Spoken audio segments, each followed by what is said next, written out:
No, and like I forgot until I was standing like in the middle of this horse obstacle course with the camera, and I was looking at the viewfinder, and I decided to peek up from the viewfinder and look in real life. And horses are very big and scary. Oh, they're terrifying. And they really are. When they're like running at you, again, I'm looking in the camera. I'm like, this is a cool shot. And then I looked up and I was like, I'm about to die. Right. Yeah. They're scary creatures. You open that with, I was in the middle of this horse obstacle course. I'm like, that's the worst place you could possibly I was like, be. he doesn't mean in the middle of it. Surely he was behind a fence. Like, that's unsafe. I was inside of it. Yeah. Because there was like someone riding it. The horse wasn't loose. They weigh hundreds of pounds, and their feet have razor sharp hooves at the end of them. I don't know if you're aware of that. They're incredibly powerful creatures. Yeah. So, which is why we need to kill and eat them before they can hurt us. I want to raise a new horse that has stiletto hooves. Just like sharpen them down. Fucking rad. Hard. Like cleat feet. That rule. Cleat feet horse. No, they're I mean, they're fine. But. Cleat feet horse. Throw back a bottle of beer. Oh my God. Okay. I was saying this to Tim in the car, but like, so I'm 42. No, I'm 43. Oh my God. This is the thing when you get old, you forget how old you are. You do the math. Sounds nice though. Yeah. But so when I don't understand how people in their 20s understood a single reference in this entire fucking movie. Something happened. Well, well, here's what happened. Something. No, I was just talking about this where I think that it's because his nostalgia was repackaged 3 or 4 times to us, like whether it through the I Love the 90s VH1 specials or 10-year anniversary editions of things. Yeah. We were talking about Back to the Future, of why that's such a touchstone for us. Well, because when we were young, that was the 10-year anniversary and also the proliferation of VHS and rental. Sure. Yeah. So, of course, we would get our hands on that and see that. Yeah. I think that the key part of that is that they had a re-release, is that they reasserted their place in pop culture at least once. They didn't let you forget. They came back and like urinated on your VCR symbolically. Yeah, these are ours. Motherfuckers. So, because there's a lot of shit that people saw, like, I know a lot of people remember The Last Starfighter really fondly, but never seen nobody like exactly like it's just not, it doesn't come back around very often because I don't think they had like a proper it's another re-release. like by title though. Right. But do you know that the next Ernest Cline book is literally just like a retelling of The Last Starfighter? I know the story then. Yes, Armada is basically like, and like I was reading and I'm like, because I had heard about, I sort of had the two books mixed up in my head, and I was reading about Ready Player One. I'm like, this sounds terrible, but at least it's not the reboot of The Last Starfighter that I thought it was. Right. And someone's like, oh, no, his second book is. And no, that's there. God. Yeah, that's a thing. The story that's like a kid it's like he's good at video games, and then the aliens come, and then he's the one to... Yeah. But like somebody's got to be writing these stories, right? Like we shit on Ernest Cline, but there's a market for this weird young adult hyper nostalgia. God bless Ernest Cline's so much money that his car is now, he has a DeLorean. That he put the Ghostbusters logo on, because of course he did.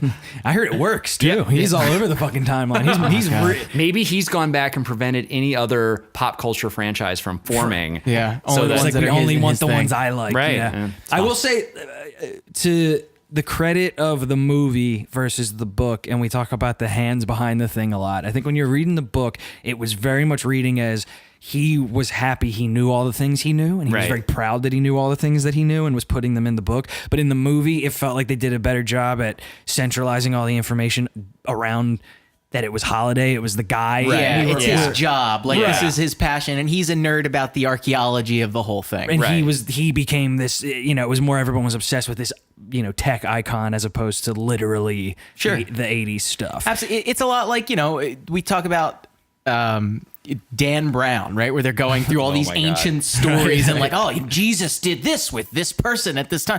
And it's like, I guess it's kind of the same thing. I love that one. Just with Goku and Sonic the Hedgehog, right? Like, it's the exact same thing. You think Jesus was going to be defeated and then the Gundam comes? Right at the last moment. Yeah, I love that bit. Yeah. So you're saying that there's just Bible fanfic is what Dan Brown is. Yeah. That's literally what the sequel to The Passion is going to be, right? Right. We were just talking about this. What's that about? Rules. I don't know if you heard that the crucifixion was not the end of the story. Oh, I see. Yeah. Well, here's the thing: is I've never actually seen The Passion of the Christ, so I didn't know where they stopped. It is at the. Actually, he does get resurrected. It's like the last shot of The Passion of the Christ is literally like Jesus sitting in the cave, and then he opens his eyes. He's just like sitting in the cave, and you can see the hole in his hand, and he's just like, "I'm gonna totally harrow hell or whatever it is that happens next." You think you're the only Messiah? I went to see that movie because I am a big Fundamentalist Christian. No, that's not true at all. I'm a huge ancient history nerd, and I'm like, well, it's a movie in Aramaic. I have to see it. Sure. Yeah. And so afterwards, this lady came up to me. She hadn't been in the theater. She saw me coming out of the theater, and she comes up to me and she says, did you just see that movie? And I'm like, I don't want to have this conversation, but I'm like, yeah, I did. And she's like, do you think that that's what it was like when our Lord was here? And I was like, fuck, I don't want to have this conversation. So I'm like, well, they tried to like get it historically accurate, but there's different interpretations and da-da-da-da. And then she was like, is it true that you have to read the movie? And and it took me a minute. She's like, there's subtitles. Right, and I'm like, yes, it's in Aramaic. There are subtitles. And she lost all interest after that. That's fascinating. She was just like, eh. No, but I mean, wow. like that story, the story of Christ, not to get too far off, but that so needs to be transliterated, I guess, to the culture. Like, I mean, you go into any church of like a different race and you'll see, the Korean Jesus thing. You'll see that. You'll see like a more black looking Jesus, or like it's very. Well, up until bullshit is what I'm saying. Up until this is like, I'm not an art historian, so I don't know the answer to this, but it's a thing that consistently fascinates me. Is up until like the 17 or 1800s, I think, like every depiction you have of Bible stories, everyone's just wearing the contemporary dress of the painter. Right. Like, so I don't know if a lot of what we get is from like the Italian Renaissance. So it's basically everyone looks like they're in a hill town in Tuscany. And I don't know if like, did people just not know that they used to wear different clothes, or was it just sort of like, or they just didn't care? Or they didn't care. They were geniuses. They were updating the story. They were rebooting. They were like, It's just like how we do like gangsta Looney Tunes. Like we take our icons and we put them in the dress. We put them in the dress of the day. Oh my god! I'm glad you said it. I'm glad you said it. You're like, yes, I forgot about Taz with the big droopy drawers. It's always Taz and Tweety, who I would not have picked as the most gangsta. So we can all agree that I don't know who the Christ figure is. Well, but it's funny because jokingly, Ready Player One, of course you're going to end up talking about Christ, but I mean, obviously, if you want to talk about influential iconography in pop culture, you really do have to bring the religious aspect into it, because so much I think you do. I agree. You kind of do, like the idolatry of these things is very pseudo-religious. Yeah. I thought you meant like literally. What do you Jesus has got to be there. It's got to have something to do with it. You got to CGI him in there. Jesus should have been there, because if nothing else, like they wouldn't have to pay anyone for the rights to use Jesus. That's like true. There should have been a whole bunch of public domain stuff. Yeah, it's like Jesus is public domain. Frankenstein and Wizard of Oz. Those are two. It's like Sherlock Holmes. Just a million Sherlock Holmes, but only from the first 4 books. Right. It's going to be too easy. It was going to be too easy. But yeah, I mean. Well, they do. I mean, like the whole. So this, I don't know. You mentioned this earlier, and I don't know if this is when we were recording or not. But like the idea that like there is a certain distance between like the characters are into this pop culture because there's an end goal in mind. Right. It's like I don't know if I necessarily felt that as much. Like they seemed. I mean. I want to say this, what I'm about to say, I feel like is more thought than the actual producers of the movie put into it. Sure. But like, I can see the idea of like getting into something as a goal with a goal in mind, but then you come to genuinely enjoy it on its own terms. Yeah, like I mean, any nerd can relate to that, right? Like the things that, I mean, I don't know, man. I don't think it it pushed it as far as it maybe could have, with, because it was in there, like the undertone that like this wasn't totally healthy. Like it was I felt it in there, but they didn't like quite make the leap of like it was a have your cake and eat it too kind a of little thing. bit. But see, that's what's funny about this movie, and like I understand the hypocrisy of it, but I don't know. I've been saying it over and over again, and Ready Player One has started more arguments in my life than I ever thought it was gonna. Yeah. And I never thought I was gonna be on the side that I am about it. But I think that I was so fascinated by how upset this makes people. Yeah. Yeah. That it was like, then I was getting upset because I was like, why on earth? Like, my feelings about it were basically summed up in me being like, I feel like if you got really mad about Ready Player One, the fact that Ready Player One exists is your fault. You're one of the people who like made this happen to all of us because you care, because you started to think so preciously about all of these things. Oh yeah, like pop culture. It was the the Iron Giant thing that I got a fucking thing on Facebook about how like that he fights and that being the so sanctity of the Iron contrary Giant, to what the movie was about. But I'm like, it's fucking Halloween, man. It's kids in It's 100% Halloween. Exactly. There are people, that it's a bunch of kids and people running around being like, yeah, cool, man. It's Well, I mean, was a Gundam. yeah, like I got to be a Gundam. I got to be the Iron Giant and stomp on a frog. I fucked something up really bad. What'd you do? Welcome to Reasonable Beef. Oh my God. People might have been listening to this podcast all this time and not know what podcast it was. I know. Thank God. You're fucking up. Well, we have like an intro song that plays and it sounds like. That's where it's gonna cut it. Pretty good.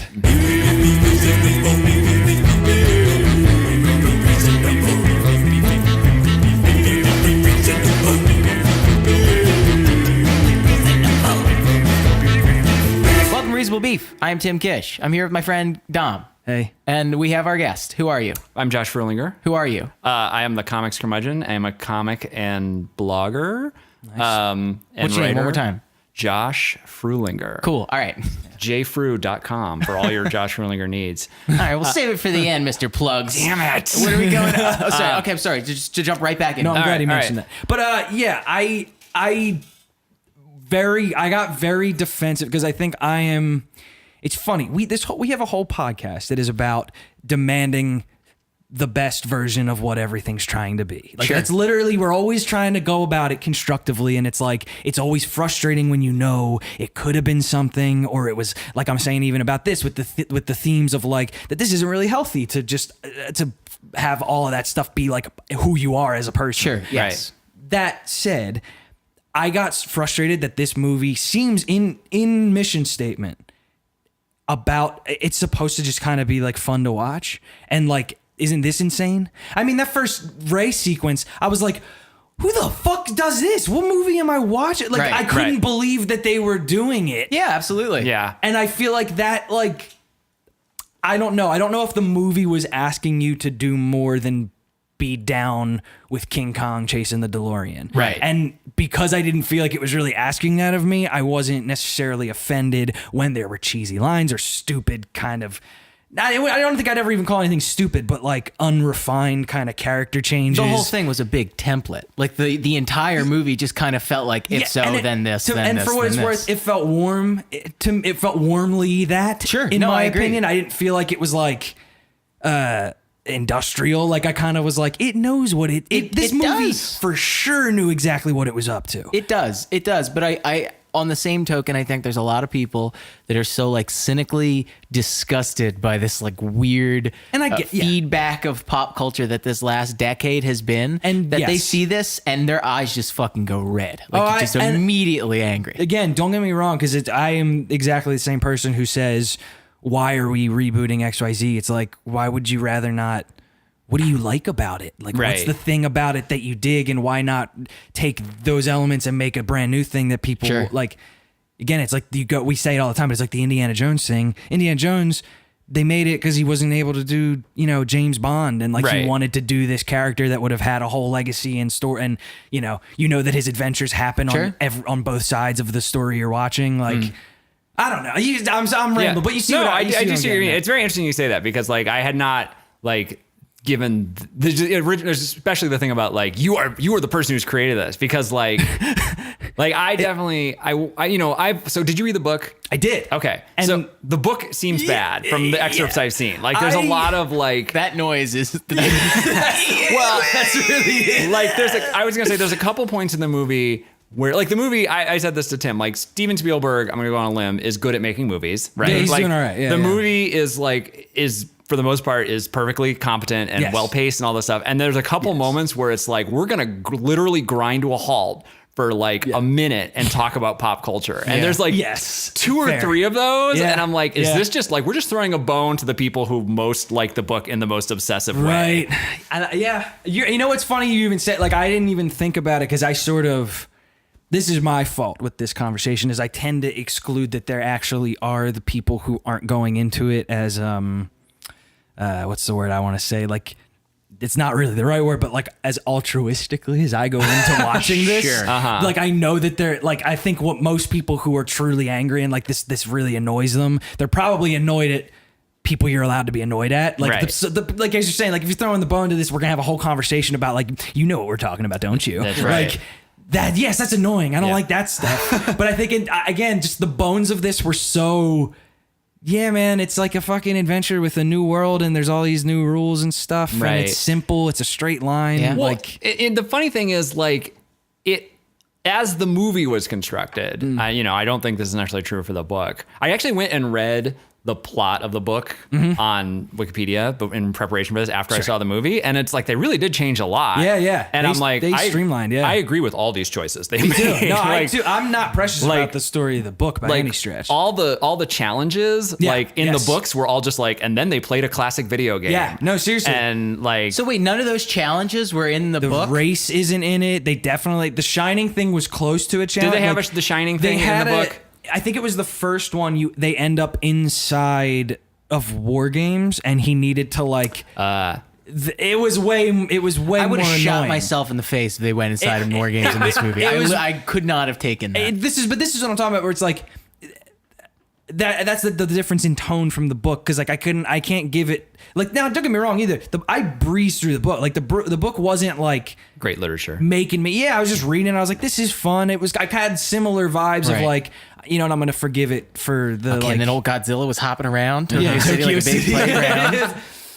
Well, Book rules. But so the Shining sequence is like, so you were talking about like the people who get so mad. Like the Shining sequence was the one sequence that did make me mad, and Yeah. it totally is, because I love the Shining, and was like like- I'm watching it, I'm like, I became like, it's funny that I became that person who was like, you're liking The Shining wrong, Right. Like That's watching fair. it. Like, That's fair. But you know, here's the thing. like, Wait, well, like, sorry, I'm sorry. No, it's Finish okay. your point. My one thing that I really thought of is, so have you guys seen The Shining, right? Yes, of course. Okay. never saw it? I have somehow Just never like seen the it. character in the movie who hadn't seen Exactly, The Shining. I was experiencing it So- exactly as Spielberg intended. So have you ever seen just like the whole blood elevator Nick- sequence? Nick looks angry. Oh Please my focus the God. show. Yeah. The whole blood elevator sequence. Like the thing to me that's great about that sequence is that it is a single shot. The camera doesn't move. I actually went and Right. found it on YouTube.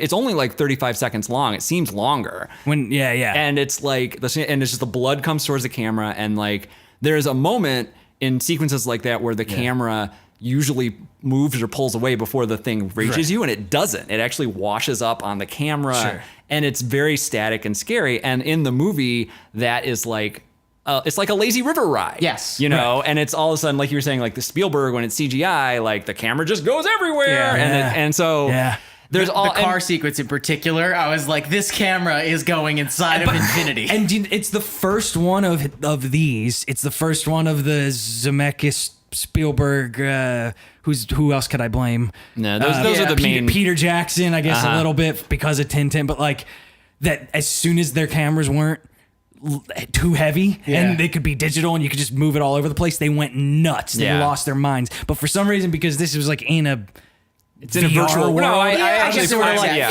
yeah, sure. Yeah. I'm used to seeing that. I was glad they didn't do it in the real world, because they didn't. Right. It was fun. Every time it cut to the stuff Right. outside of the Oasis, But- it was Yeah, it was very yeah. classically shot. Right. It was Yeah. pretty traditional. But the flip side of my anger at The Shinings is like, so right before the Shining sequence, when they're outside the movie theater, that is a real movie theater in Baltimore. That's the Senator, and it's all done in CGI, like you can tell, Right. but it's like so meticulously recreated to the point that like the paint is chipped the way the real paint was. That's crazy. And I was just like, I recognize this reference, and no one else does. So I'm not That's above. awesome, though. I'm not above that emotion. I'll give you the I'll Well, give look, you that. No, the I do Shining want to address the sequence. Shining thing, because I do think that I have legitimate defense for it in the movie. Okay. Nothing else in this movie that is none of the iconography in this movie that's presented is presented within its original context. Literally Right. not of a course. single drop No. of it. So every bit of it is avatars. It is Halloween. It is a thrill park ride. Mm-hmm. It's exactly like a lazy river ride where it's like, oh, and then she gets the blood river. Like, Right. that's the Right. point. It's supposed to be, look at these icons that you recognize and look at this like fun video game adventure-y ride version of it. But I will say, it is weird as shit that, like, given the relationship between like Kubrick and Spielberg and how much Kubrick cared about his shit, I 100% believe he would not have been cool Oh, no. with the way that this played out in this movie. That's an interesting point. Does it like- matter? Probably not. The guy's dead. Right, but no, I had the same thought that like Kubrick's gonna come back from the dead and like make Spielberg like I don't know shoot the same scene 47 times in a row until all human emotion's been drained of it because that's his deal. But like it was very much like I didn't because they think were about friends that. like And and I like gave him AI. Yeah, He, yeah, like, trusted him to exactly. make AI. But so I defend that sequence. I do think that it has a right to exist, and I think that it's fine the way it exists. But I do think that Kubrick would have hated it a lot. yeah.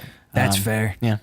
Yeah, I mean, I'm not gonna. Again, it's like I don't have a horse in that pony. That's a disturbing image that could have been in that film. Considering horses are bigger than Right. ponies. Yeah, Just like really God. stretched out. Can do horrible things with CGI. that's true. But it's Spielberg, we're not. Like Steve, I'm sorry, dude. need a horse and the pony. George, what are you doing here?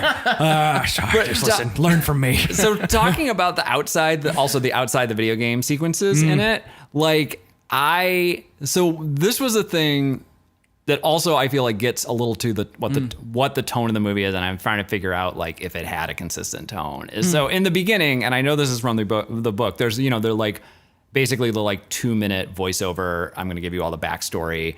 Yes, Thing. Right. And the setup is like the world is so shitty that we have retreated to this virtual reality. Right. And like that's an actually interesting dystopian setup. And in the beginning, like when you just see where Wade lives, like it's like, oh yeah, this is like the post-apocalyptic future. But then like quickly you learn that like that's just like one neighborhood. The rest of the world actually looks fairly normal. And it's fine. Yeah. It's fine. And then at the end, he's like, and once I took over the Oasis, I gave everyone Tuesday and Thursday off. And I'm like, what, to enjoy their hellscape that you particularly tried to That's avoid? exactly like we did not address the capitalist nightmare that allowed one company to like amass all the world's wealth. Right, and then they like arrested him. They're like, you've already allowed this guy to have a private army and put people in debtors' prisons, but you're going to arrest him because he waved a gun at some poor people. I don't find that realistic at all. They really didn't invest in it. Like they just wanted the image of like the stacks, and then just kind of dipped everything else. Well, I think that you could infer that those are like.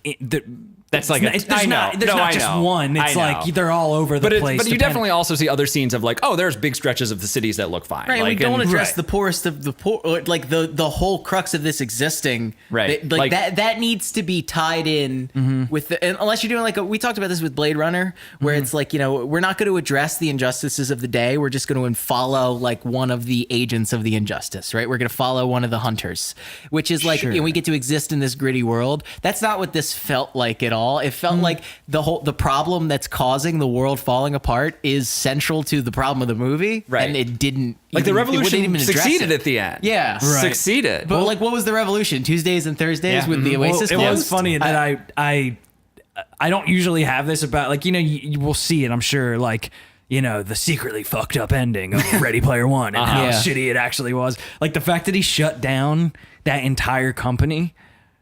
How many people 101 or whatever their jobs? Who like they're like, I'm weren't- just the accountant. Yeah, I didn't sir. do anything. I wasn't chasing kids around. That's my favorite thing, and it's not even like that they, this company's blatant illegal practices sent everyone to jail. It's like, we blocked them off strategically, and they had no choice. Their stocks dropped. It's like, Right, what right. you just became a nightmarish capitalist instantly? Well, you get the control of the... And that was like, okay, this is the thing that I possibly just didn't understand, but also possibly was incoherent. Like at the end, so he solves the last thing, which is like you have to enjoy playing, and like again compared to like how the descriptions I read of the challenges in the book, like the 3 challenges were good in the sense that it's like they all have like some emotional heft to them, and so he wins this challenge, and then the wizard guy is like, here in my medieval wizardry palace, sign this contract. And so he's like, I'm going to. He's like, but wait, this is just like when the contract signing that pushed your best friend out of this company, and I know I'm not supposed to do it. And I'm like, oh, okay, so no one's going to get to control the Oasis. It's going to be like public domain or something. Just kidding. But then he was like, congratulations, you succeeded. Now you get to own the Oasis. I'm like, wait, what? I think I read it as... I don't even think that was like necessarily a challenge. I think that was more like he just wanted to hear it. Like I think he would have won no matter what. Right, sure. But I think it was like it made him happy to hear Yeah. I don't know. That was sweet too to me. Like, I don't know. Those were those things where I was like, well, dude, there's the part of the power fantasy of like, congratulations, best guy, you get the best prize. Right. And you're going to share it with your like 4 best friends. Great, wonderful. High five. I liked the I can't remember the Halliday character, like as done. I liked him. I mean, the actor Mark Rylance is great, and you know the relationship with him and Simon Pegg was good, and could have been done better. Could have had more of that, but like whatever. It's not like what the kids are going for to see a couple old guys arguing about their video game company. Right. But like, it is kind of funny that that Simon Pegg does good. show up at the end with all the lawyers, and it was just like, by the way, you do need to sign a contract. Right? Like, I thought that was funny too. Like that whole thing was reading as like, this is funny. Yeah. Like, oh no. And how many times they opened the door of the van and everything. Right. Like, that was definitely playing as like, and now the story's wrapping up. And I didn't think that was like an accident. It does. I agree. It doesn't feel like an accident. Don't feel like an accident. I forget what I was going to say. I said that was what's his name? Foghorn Leghorn. Wait, what were we just talking about before? What was your point that you were just making before? Just that I didn't really understand what we were supposed to understand I was this a little- contract I was a signing little that didn't happen was supposed to mean. I was a little confused as well, but I think that it was like, and again, maybe it's like I've made the point before of like the having your cake and eting it too. Did I just say that right? Yeah. For some reason, I would really got Thomas nervous. Kincaid needing it too. Yeah. Oh my God. But for some reason with this, again, maybe it was, again, not to give the movie maybe all of the credit, to pull it back a little bit of just how I was nervous. I was fully like afraid I was going to be hard let down. Yeah. Like I was like, this is too fucked up. I'm already like, as much as I've been defending this thing, I was like, and it was like, if it wasn't going to be good, I was going to be angry with it. And I would, I wasn't going to like give it a pass or whatever. Mm-hmm. But I was definitely like willing to excuse things. Like I was fully same. I kept saying it, whereas like every time those things, I was clocking all those things too. Like, especially at the ending, I was like, oh wait, but now they're in his bedroom and he gets okay, fine. Yeah, sure. But that was exactly how, that was as much as my brain went through it. And it just rolled off my back. We moved on to the next thing. Again, Mark Rylance was being so good in those scenes that I was just like, this is really sweet. Yeah. I don't know, man. But in the spirit of like wanting something to be the best version of it is, like, I definitely was like, this could have been like a really overtly fucked up dystopia of like, what if you were slaves to one man's obsession who's been dead for 15 years and like, and like what a hellscape that would be. There's a version of this where it's not like, where people are like, positive. I don't want to watch the animated series of Back to the Future. Like, you have to. There might be a clue staked in there somewhere. That's the real shit though, because that would be an actual statement of like, we are, as a pop culture dystopia, we live in the desires of dead men, of like guys who were like, this were their interests, and now it's just like they've backfed it into pop culture so many times that it's just these weird cultural touchstones of like this ephemeral shit that was made for a hyper, like a financial purpose. Like it's not. Yeah, but not all the time. See, that's the other thing though, is like never, not to take away as much as it sucks to see these things become, corpses on strings that were like, remember, like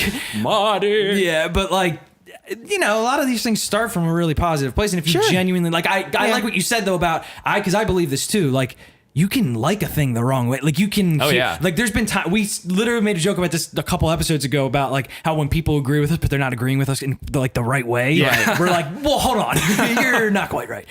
And I completely get that. But so many of these stories, if you really like were just to sit and be like, nah, but they are good, man. And it's like, there's not to say that they weren't privileged by when they showed up, when they hit people, right? That being just this kind of luck of, oh, well, okay, I guess this is like now an iconic forever thing, right? I don't know. I don't think there's always has to be like the negative way to look at the fact that some of these things have stuck around and it's stale. And I am a full blast proponent for like, let's keep moving forward. I want new stories. I want better stuff. I want to get better at all of this.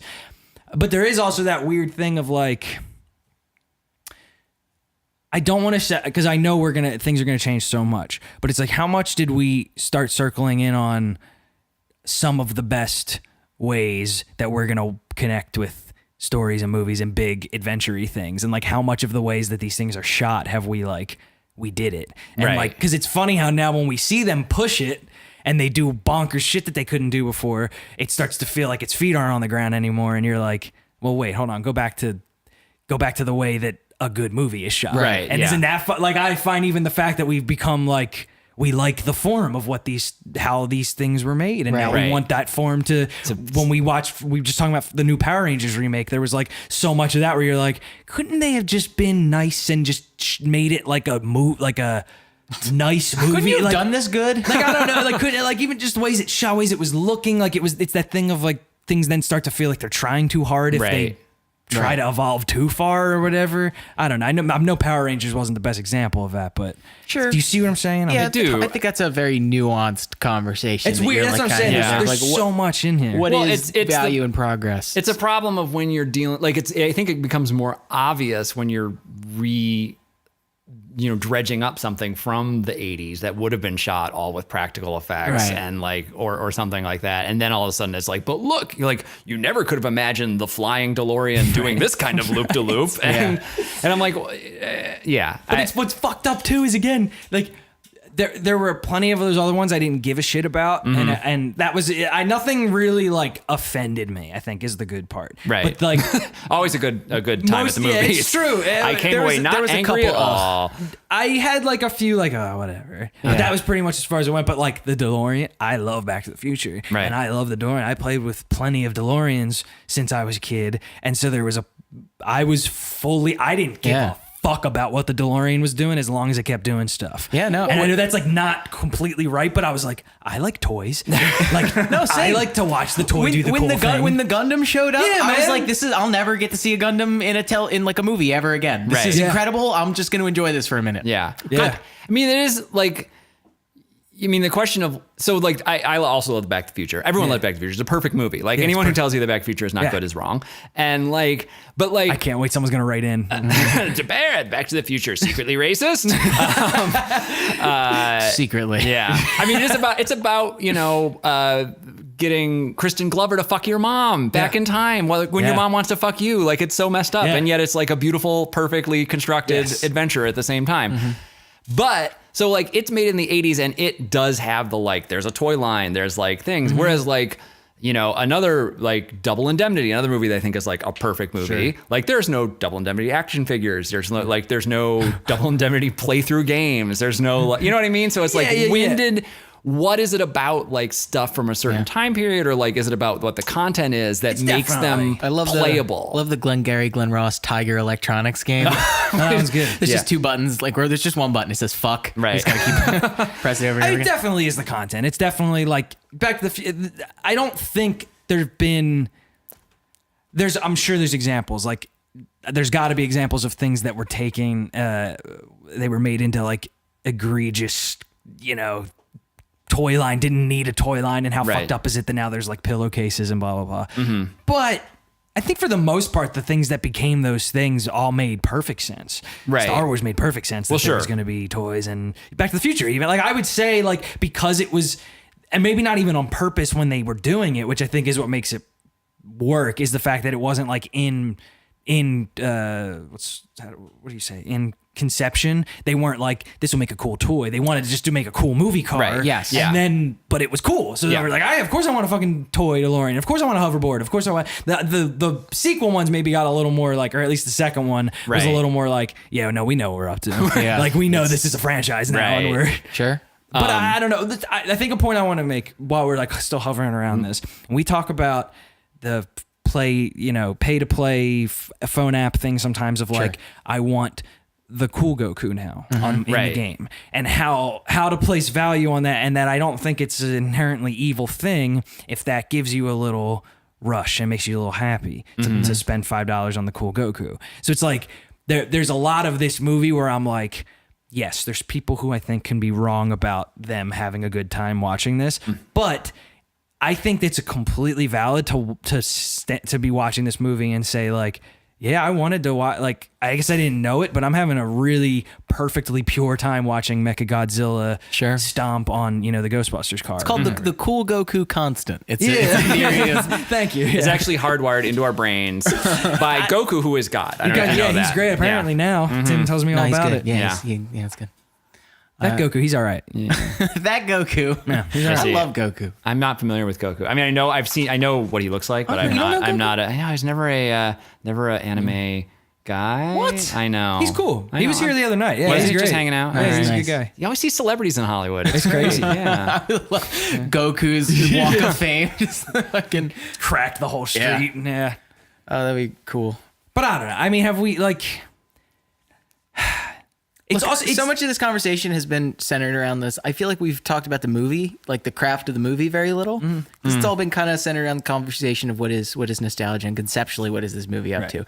What did you guys think of like the performances in it? Because I thought it was very funny how boilerplate Spielberg this movie was, and how like Yeah. everybody seemed to be acting like they were in an 80s movie. Like there was even the over the top corporate bad guy, yeah. like the army of faceless villains, and Right. and like dubious legal structure of like how are they doing all of this Right. like under the eye of the law. But I mean, I think that I also just felt like the lead guy was a kind of a dud. Like, Oh, really? Yeah. I guess yeah, but again, I wasn't like. Ty Sheridan, yeah, he's a What is he? I feel like he was in must be Mud. famous for something. Oh, so he was in a good movie. yeah, he was in two good movies. He was in Mud. He was in that guy's next one, Joe or Oh yeah, Killer yeah. Joe. No, was it? I think it was just Was it Joe. Joe? I know what you're talking about though. Yeah, I get that reference. Okay. Thanks. All right. And then he was Cyclops Yeah, I was in, about to say, in isn't he Apocalypse. young Cyclops? Oh, so yeah, he tried yeah. to spin off into like a mainstreamy thing. and- okay. yeah. I've not seen any of the. I've seen like 3 of the X-Men movies and none of the later. I saw Sure. Logan, but I didn't okay. see any of the like. It is a primo time to be like a 17, 18-year-old white dude to be in one movie and then disappear forever. Right. That's like it is the ultimate time for that. Like I thought that this was Ansel Elgort. I thought I know, I thought man. that He this looks- was the Love Simon kid. I thought that this was They look very similar. right. fucking there's 6 of Aaron them Taylor right now. Johnson. Sure. When thank someone you. was talking about Ansel Elgort was the new Han Solo, I'm like, I got so angry at that, and I'm like, oh, that's not who I was thinking of at it's all. the That's some same other guy, dude. yeah. Yeah. And like I'm really curious to see what Timothy Chalamet will do. Like because know, I he's think weird. he's more like a prestige film, so I don't think Right. he'll disappear. But like, I remember I saw, Tim and I in the car, we were talking about the prequel, the Star Wars prequels, Sure. and like that was Hayden Christensen's introduction to the world, and I'm like, oh my god, this guy's the worst. And then I saw Shattered Glass where he's actually pretty good, and Right. I'm like, oh, it does matter what movie you're in. It's Yeah, not the just one where he's it's like not a just business dude or No, something? Shattered Glass is he works for the New Republic, and he's making up. Or the New York Times. I can't remember which one it is, but he's like fabricating news stories like out of whole cloth and winning know if I've Pulitzer seen prizes. that. I don't even it's- know about that. It was a big scandal in like the early aughts, and it was a sort of instant movie about that scandal. And he's good. And he's good. And it's like, oh, it's just that George Lucas was telling him to say things like, I hate sand. Yeah. And so not Ansel Elgort, whoever Wade Watts. Wade Yeah. Watts, Wade whoever Wilson. the actor's name is possibly a good actor, probably a good actor, much better actor than me, but just like, he was just kind of like, Well, yeah, he was the YA hero. He was Right. the like. he didn't have a lot of The reactor. Right, He just that's a kinda great goes thing. like, He was you, like in a lot of ways. He's your is avatar. everything that this movie is Yeah. about. Yeah. right? Where he's Yeah. Yeah. yeah. the white male power I liked fantasy or whatever. Olivia. Yeah, she was what's her good. name? Sure. I love that she was like, you don't want to know me. And it's implying that, like, it's like, oh my God, she's a beautiful girl with a port wine stain around her eye. Dun, yeah. dun, dun. That I will say was the closest I came to like, and I get it, it's movie land. Yeah, I know. get it, Dude, it was but like bad though. Right. When he's touching her face, I'm Right. like, who the fuck are you? He's like, What only are I you recognize how doing? beautiful you are. I didn't met like this that. woman. I This didn't is- like that part. I really didn't. So weird. So what? You gotta stay. You're okay to me. And she's like, he Right. wins her over. Like, don't worry, you're not a freak because of your mild thing. And It's almost like, I why- didn't say I was a freak. I she's just like, said you would be whoa, whoa. disappointed. Whoa, buddy. Right, I don't think you're a disgusting monster. Okay. Well, I eat bad. I eat weird with my hands. Usually in these movies, like obviously, like a whole romance taking place over 2 hours is impossible. Right. Usually in movies, there's at least the implication that they've spent time with each other off camera Right. building Yeah. stuff. But I'm pretty sure in this one there wasn't. There Oh, was yeah, like no, it went right to- every interaction they've had, you've seen, Oh, and yeah. it's been like 45 minutes. I didn't. I really hated that part where they met where Yeah. they were on the roof or whatever. Like Yeah. I really didn't like that. I was like, no, back up, stop. Because what I was buying before that point, and I got it after they'd been through all this shit, and then I think they do imply like once they're in their like, rebel base or whatever that they'd been planning Yes, and working they've been together and around stuff like together. that. So I was like, I'm fine then by the end of the movie, how like them caring about each other. But what I totally fucking bought was that he was a 17-year-old in a chat room online, and he's barely fucking knows this person. He's only talked to this person for a couple times and done a few, quests together, and he says, "I love you." Yes, and it was like I was so true. like that lands, Sure. man. Yeah. That's funny and I don't know if I'm I gonna agree, give the but then movie it the didn't follow credit. through. I think it did in the sense In that the moment it does, but then she returns his feelings literally minutes later. Like, because she When- says, you don't know me. You don't even know what's going on here. Like, you're just some kid. Right. You're going When she about this. saves him? Yeah. Let me fill you in what's going on here. Okay, now you can love me. In the club. Like, well, that's exactly Yeah. the thing. In the dance club, she's like, you don't even know this is a resistance. My father died, et cetera, et cetera, Yeah. et cetera. The next scene, he meets her. Like, where he gets Right. taken, and then she immediately returns his feelings. Like, when he's touching her face. I'm Right. like, fuck that. well, that's weird. Yeah, Fuck Yeah. that. The face 100% touching of and the the time. like, yeah. Yeah. But then that's her reciprocating of like, I guess you do know me. Now you see my face and you're not angry at Right. it. Yeah. Sure. Yeah. I think he looked normal enough to me that I was like, he didn't do like of course they're like both these beautiful teenagers or Right, whatever. yeah. Like he kind of He looked does have like like his face is a little- some guy. Like, Kick-ass guy. Who is that? Who is that actor? Aaron, Is that Aaron Isn't that who Taylor you're talking Johnson? about? Yeah, Aaron Yeah, Taylor Johnson. he was thinking also of. in Yep. Godzilla. Okay. Yeah, Right. That's the worst person in Godzilla and also the main character. I think that's another story. man, we're hot on actively choosing the wrong main character for your movie when the it's so other weird. better one was there. Yeah. It's like my biggest I don't understand how you do that. The plan was not to kill him. The plan was to have him be the main character. Something And what happened. happened? Something happened in production that they decided to change it. Like, and I think Bryan Wait. Cranston was upset about it as well. Oh, Like, really? yeah. That Bryan Cranston was originally was supposed to be more yeah, in and, that like, movie. I think he said it on set of like, hey, shouldn't I be like the guy? Like when he was like Right. addressing the script, and like they went over it and over it, and I guess he said they just didn't want to go in that direction, which Stupid. okay. Sorry, I thought just to that take no, that it's all right. aside. I thought that movie could have like, what if you just took out the Aaron Taylor Johnson as the like through line, and it's just a series of vignettes of Godzilla people dealing with it. Yeah, people dealing with Cool. Godzilla, like World War into Z that. for Godzilla. Yeah, I yeah. would be all about it. Right, Not yeah. the movie. I'm whatever, into right, you know that. what I'm saying. But anyway, the point is also Godzilla was in this movie, but it was Mecha Godzilla. Sure. I liked how Mechagodzilla And looked. I thought he looked cool.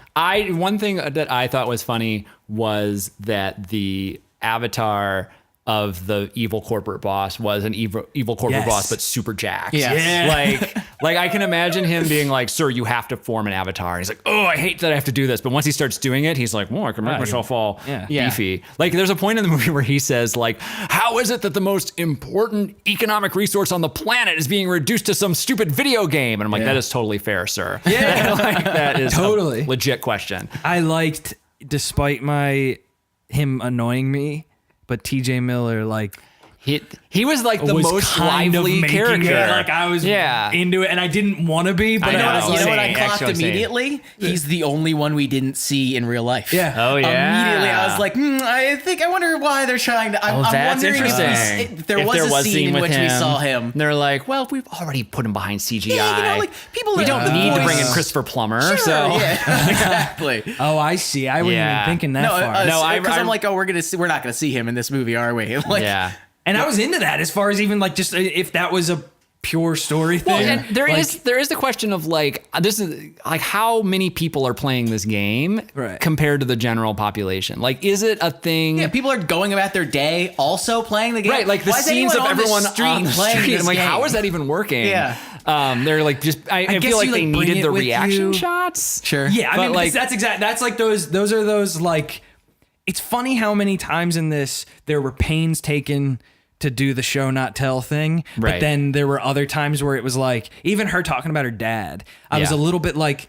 I kind of didn't want to just hear her like Right. My dad's dead. like yell right. at I him. Like I get the effect of that moment, but like wouldn't. Never addressed, by the way. Never again addressed. Well, that's what's funny about like Well, also when he like when he like pulls his gun on the the corporate guy's like, "You killed my mom's sister." And I'm like, "You can't even say your aunt." You know what's Jesus. funny about that line? Hold on. I'm gonna get sorry, to that I didn't line mean to in a interrupt, second. but go ahead. No, you're fine. That's so bad.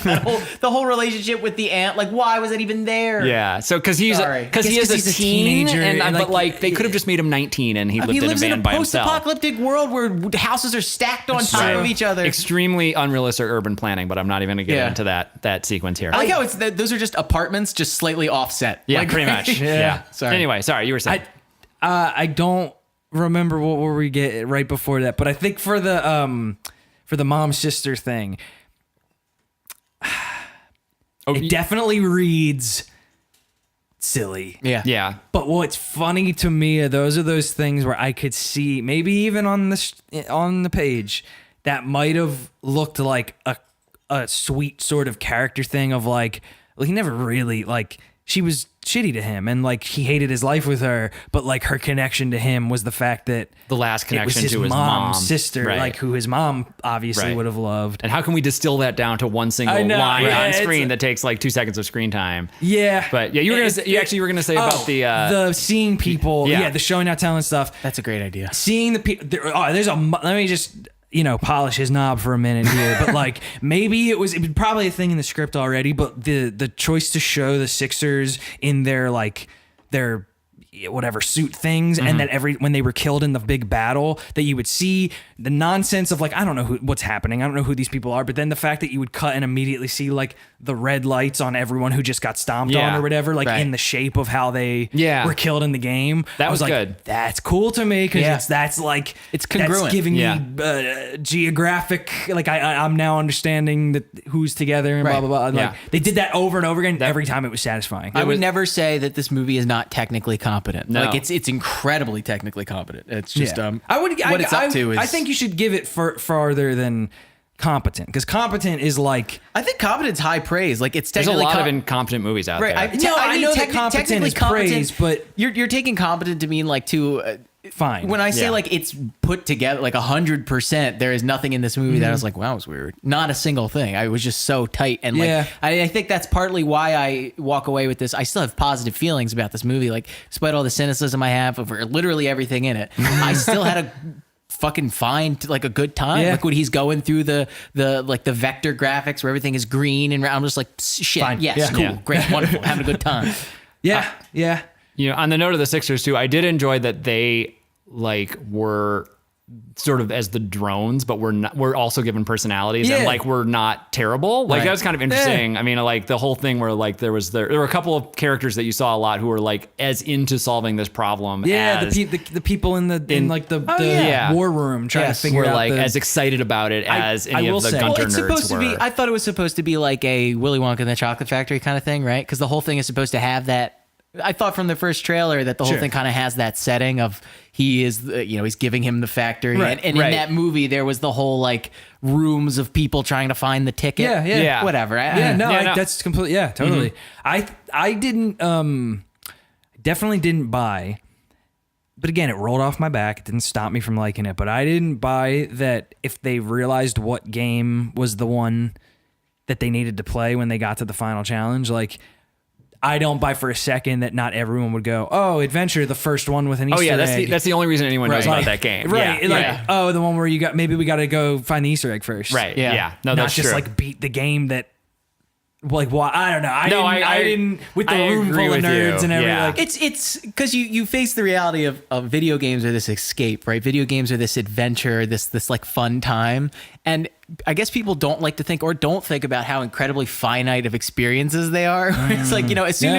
as it's even like every Atari 2600 game, blah, blah, blah, that would take 2 weeks to like sort through, right? Right. To figure out everything in those games. Like they are so technically uncomplex, you could break them all apart in 2 weeks, like easily. And so you can't think about that shit too. You literally Yeah, can't. no. You need to. it was just not that was think that about one where it was like, I'm playing by the movies rules here, and what you've told me about your world here is that these- that they would have known that immediately. That's true, but I guess you also have to think that there's nobody. That information maybe isn't on the tip of every single person's tongue because it is in I 120 guess, years but it from now. feels like as the first game ever that has an Easter egg in this And Easter we're- egg hunt. yeah. Like, I guess that's like, true. I don't know. Yeah, I just didn't buy it, but it was fine. I get the point, because those are those things though where it is overruled in the functionality of the movie, because I know that ultimately what we're getting to is him standing there saying, no, you know, this isn't about just like the winning thing. This is about the whole point of this. The whole point of dressing up like King Kong is to have fun. Right. You know, on a nerdier point, the movie opens where he talks about he hid Easter eggs. An Easter egg is a secret. And when you find it, it gives a player special powers. I'm like, that's not what an Easter egg is. Yeah. An Easter egg is a peek behind the curtain for developers. It's like something that hidden by developers to kind of indicate that this product has people behind or like it. a reference to it. Yeah. And I think that like, this sounds very nerdy, but by removing that interpretation of an Easter egg, you remove the point of the movie where it's like these Easter eggs are peeks at Halliday's humanity, which is what an Easter egg is. But that's fine. That's in there then. Yeah, I guess like towards the end, but I maybe the whole thing of his fundamental misunderstanding of an Easter egg is the point of the movie. Like at the end, where because all of the things are related to him. Yeah, that's the my thing. pick. Like It I'm could have going, been, I'm but thinking I'm doing mental gymnastics to try to give the movie credit. This is also that weird one where it's again, you know, it's pretty hard to ignore when it's like Steven Spielberg doing it, and it's like you're kind of like, I know he's not dumb, I know he's not a stupid person, and I know that he likes stories and he loves this stuff, and he I'm sure had fun watching when they would show him the first, you know, render of that fucking race sequence. He was probably like, this is cool, that's fun. So I don't know, it's that fascinating thing where we want to play by the movie's rules, but it's hard. I think I'm taking more leaps of faith because I know what was behind, like I know I know who's thinking about it, so I kind of like I'm trusting, which I guess is fair because we do that where you trust the person making it or the writer, you know. Sure, I guess like as a school of criticism, it's, you know, we do have to look at everything objectively and what it is, but it's impossible. It's literally impossible. Where things are literally, it's a social piece of media, right? It has cultural context. You can't view it outside of that. Right. And also it's especially like this movie. Yeah. Oh yeah. I mean, it only exists in context of exactly. other things. It's literally the whole thing. Yeah. But it's also not, you know, there's hundreds of hands on it, especially a movie like that. There's that was so aware. I was like, that's the thing too, where I'm like, I'm seeing some of the choreography of the action sequences and I'm like, all right, it's fun for me to think that he really sat down and was like, and I'm sure he had plenty of ideas. Like there's no way he wasn't making choices like that. But I was like, there's a fucking huge visual effects team who is like like a monstrous. I saw that ending sequence and I'm like, I'm gonna see so many Korean names in these credits, so fucking many. Again, want it to be the best version of it, but you gotta set your bar where what this thing's asking. You can't walk into it hyper-cynical or you're gonna have a bad time. You You're definitely gonna have a bad time. to raise like, your gates just a little bit. If you go into this fully already hating like that they're gonna make references to stuff, that they're gonna be looking like characters, he's gonna talk about you know, having the Buckaroo Banzai suit. I forgot about that. Like that stuff is going to make you angry. Right. Yeah.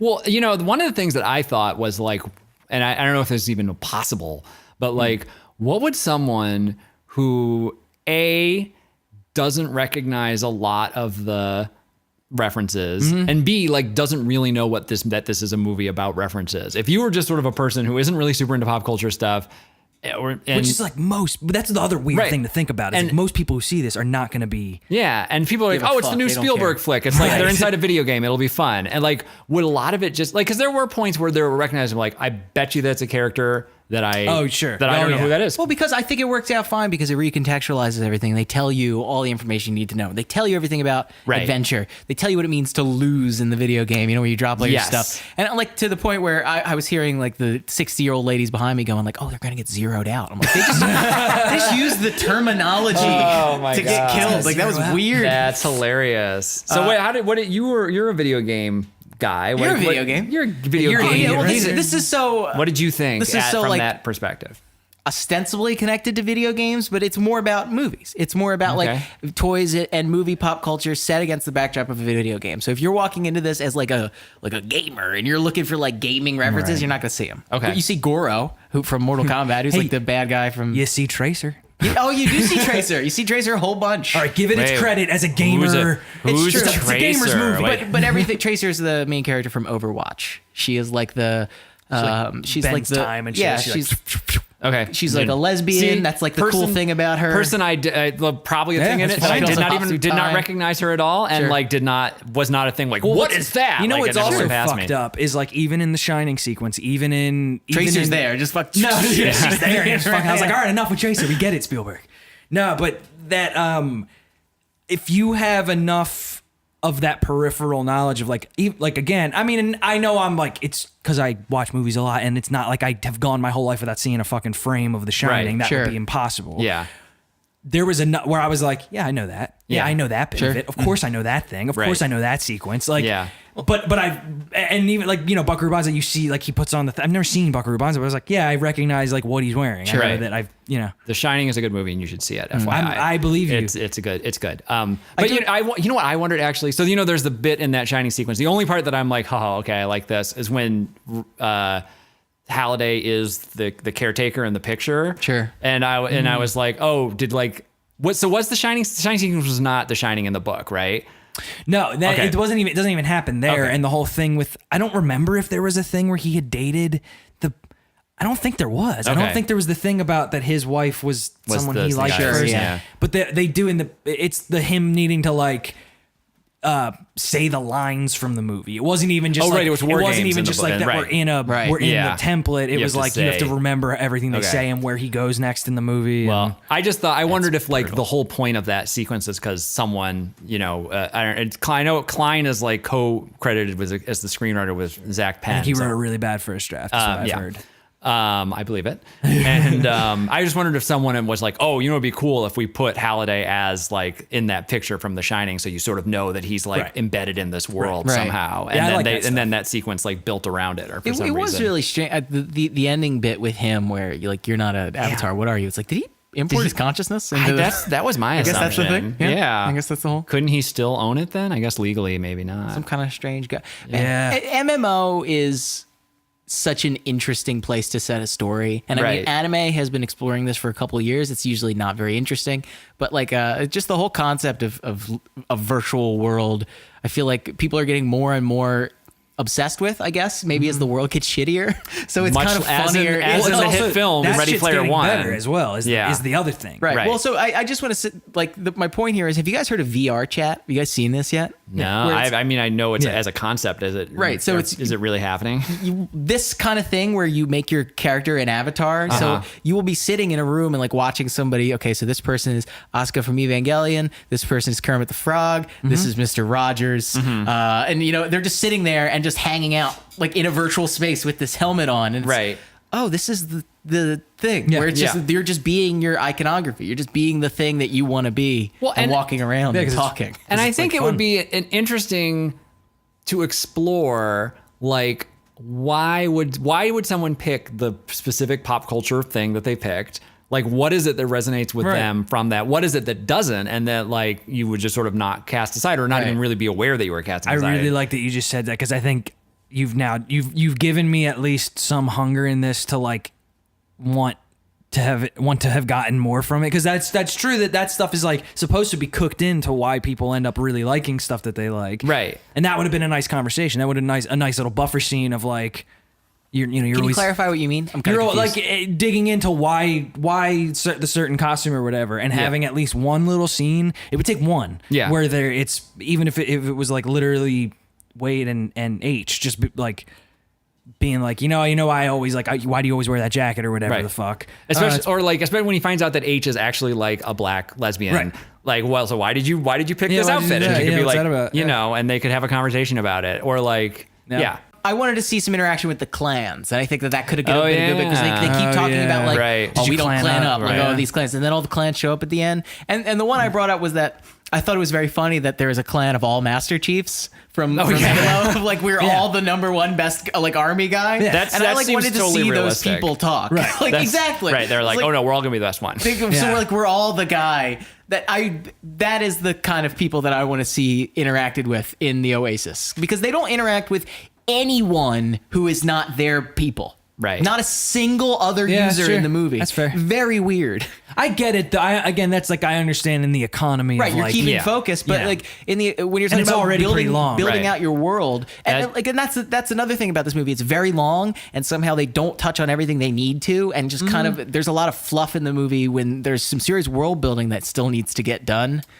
Sure. But I guess I was just in. I just kind of bought in. I don't know.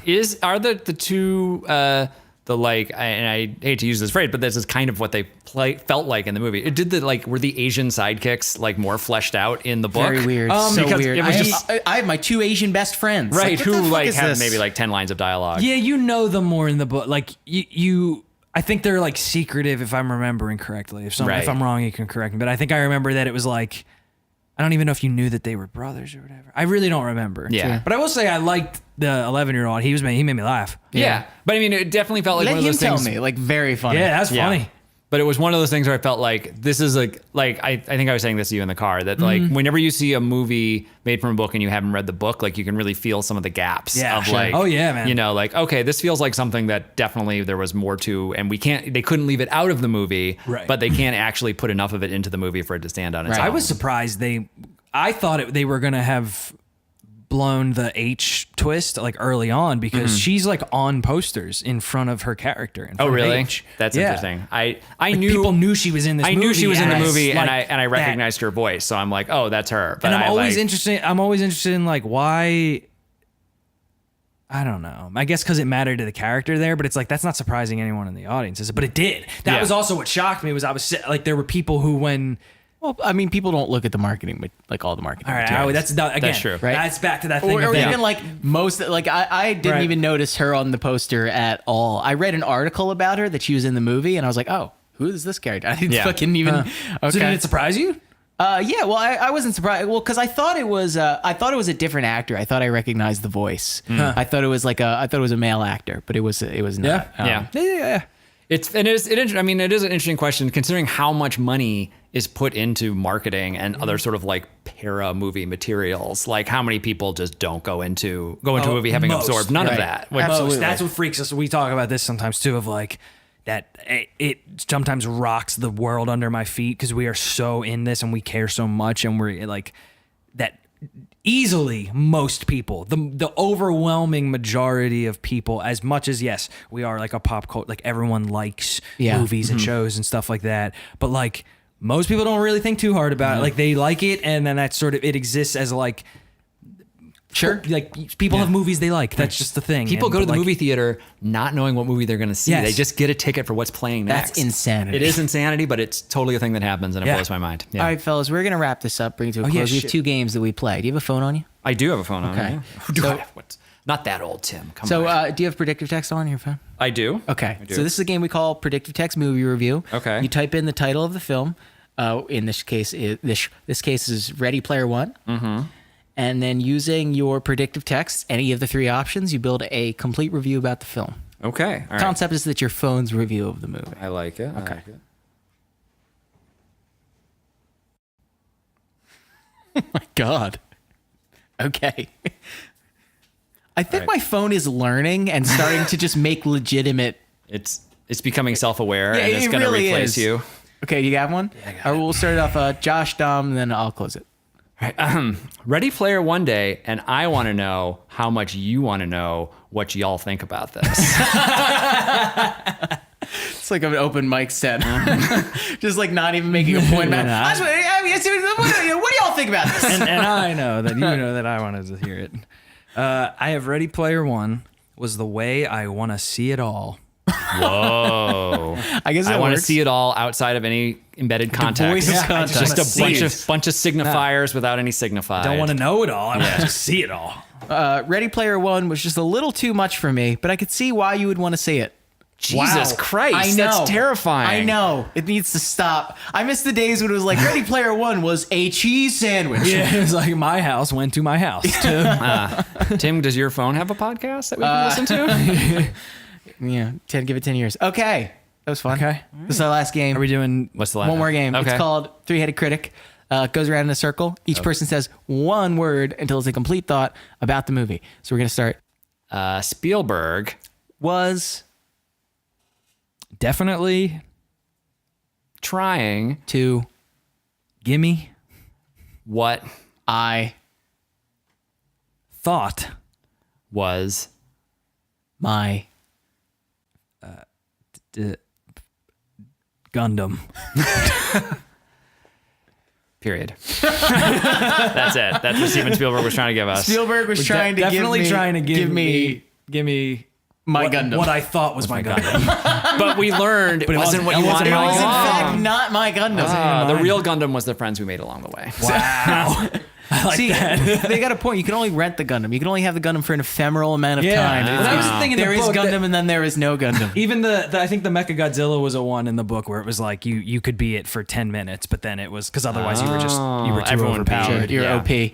Thank you so much, Josh. Thank you for having me on. Thanks for the being podcast. on. I appreciate your time. Do you have any plugs? Anything cool coming up? When does this webcast broadcast? It'll probably be up in 2 days. Okay, so you should come see my show, The Internet Read Aloud. yes. Which Tim is going to be in. I'm on it. I'm performing. talking about a meme. Yes. That I'm not going to tell you what it is. You're going to have to come see it. Yes, but please yeah, see it. It's at the Clubhouse in Los Feliz at 8 o'clock on Friday night. Hell yeah. April out. 6th. Come out. Come out. It'll be fun. And do you have what's your Twitter? What's your Oh, my website? Twitter is jfru. If you want to hear me, FRHU. JFRUH. If you want to hear FRUH, every single thought I have the moment I have it, that's the good place to go. Perfect. I hear that some people have drafts folders for their Twitters, and that just implies a lack of confidence Oh, to your absolutely. stupid No, I thoughts. just Everyone needs to hear this now. That's right. Yeah, and I have a website about comic strips, newspaper comic strips, the squarest art medium alive at joshreads.com. Not only a website, but a deep archive. It is. I've been doing that website for like 13 years. Wow, man. It's insane. It's a very Oh, yeah. good website. Yeah. Thank you so much, Josh. Dom, do you have anything cool happening? New song out. Cool. Just put it out today. Cool. Go listen to that. Where It's on can you that see it? channel. YouTube. YouTube.com/ Dominic Fear. Excellent. Excellent. And come out Saturday if you're in LA. Bye. Bye. Old Godzilla was fucking around Tokyo City like a big playground when suddenly Batman jizzed from the shade and hit Godzilla with a bat cum spray. Godzilla got